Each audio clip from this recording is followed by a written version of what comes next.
perjalanan, dan pada buku ketiga saya mencoba bereksperimen dengan menulis memoir. Menulis perjalanan sendiri adalah bagian dari menulis memoir, di mana kita menuliskan perjalanan hidup kita dan kita berbagi buat pembaca apa saja hikmah yang kita dapatkan dari perjalanan kita. Tetapi menulis memoir tentu sering dianggap sebagai bagian dari biografi, walaupun ya sedikit banyak ada kesamaan tapi juga ada perbedaan. Setiap dari kita tentu punya cerita hidup masing-masing. Setiap dari kita tentu punya perjalanan hidup kita. Kalau kita menulis biografi, kita akan dituntut untuk menuliskan perjalanan hidup kita secara lengkap. Tetapi ketika kita menulis memoir, yang paling penting bukan adalah pada kelengkapan sejarah hidup kita, tetapi lebih pada pelajaran apa yang kita dapatkan dari perjalanan itu, dan itu yang kita bagikan buat pembaca. Peristiwa apa saja kira-kira yang bisa diangkat jadi memoir? Memoir sebenarnya nggak terlalu jauh juga ya dari kehidupan kita. Mungkin Mbak Uci atau teman-teman di sini waktu sekolah dasar dulu pernah diminta guru untuk mengarang. Pertanyaannya adalah mungkin mengarang tentang liburan kemarin kemana, atau kita diminta menulis tentang cita-cita kita. Kita diminta menulis tentang ibu, tentang keluarga.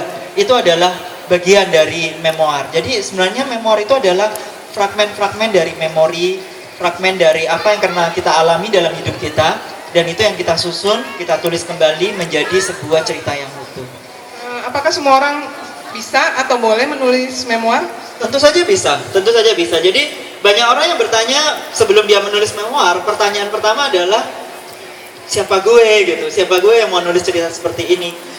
Masalahnya adalah pertanyaan seperti inilah yang sering menghambat orang untuk menulis memoir. Kita harus sadar setiap dari kita punya cerita hidup kita sendiri.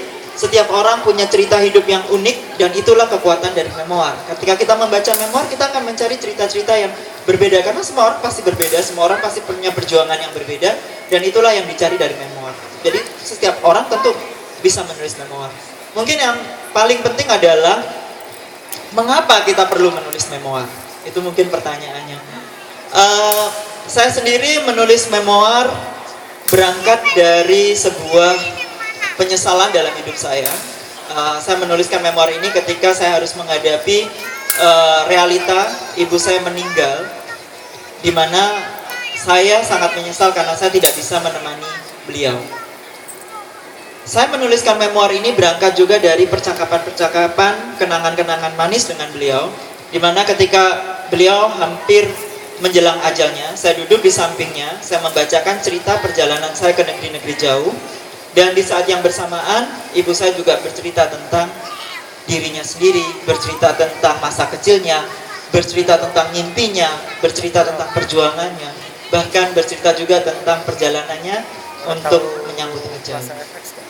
Di situ saya menyadari bahwa semua kenangan ini, semua memori ini begitu penting untuk dikenang. Dan yang kedua adalah semua makhluk di dunia ini tidak ada yang abadi, termasuk memori kita juga tidak ada yang abadi. Seringkali memori itu ikut mati bersama orang yang mati, ikut terkubur ke dalam bumi kalau kita tidak menuliskannya. Itulah yang membuat saya kemudian memutuskan bahwa cerita-cerita ini harus tetap dikenang. Saya sendiri tidak mau cerita ini ikut memudar dalam memori saya dan ikut terkubur bersama diri saya. Karena itulah saya menuliskannya. Dan di sisi lain ada satu efek yang saya nggak duga waktu itu adalah ternyata menuliskan memoir adalah untuk menyembuhkan luka batin kita.